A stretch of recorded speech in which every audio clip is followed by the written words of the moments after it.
Ayun o. Happy Valentine's. Biyahe na tayo katropa. Valentine's ko yun. Pagka malakas, sasagad tayo ngayon. Wala, kailangan na rin natin ng pang-budget. Masyado tayong nagiging tamad. Tara katropa, biyahe na tayo. Ganyan, ang ibig ko'y lagi kang pagmasdan. Umulat umaraw ay hindi pagsasawaan. Ang iyong katangian. Hindi na katropa. Dalawang oras na tayong nabiyahe. Ito muna kasi gutom na eh. Wala tayong merienda kanina kaya ginutom na agad eh. Medyo okay naman yung biyahe ngayon mga tropa. Valentine's Day eh, maraming tao. Siguro mga dalawang oras natin may 800 na tayo. Agad na tropa, pagka ginutom ka, kailangan kumain ka agad kasi pagka hinayaan mo yung gutom mo, mamaya manginginig din tuhod mo eh. Hindi ka makakatagal ng biyahe. Kaya kailangan pagka gusto mong tumagal ng biyahe, may hinahabol kang kita. Kailangan pagka kumain ka agad.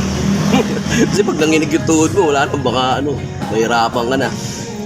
Aywa, quick tayo katropa. Damdamin ko'y ibang-iba kapag kapiling ka. Sinta, Okay na katropa, busog na. Tara na, biyahe na ulit tayo para makarami pa. bakit ba ganyan?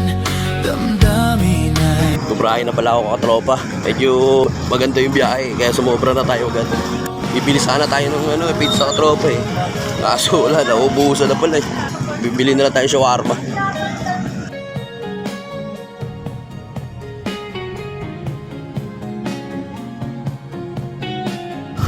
Ito ang tunay na flowers katropa.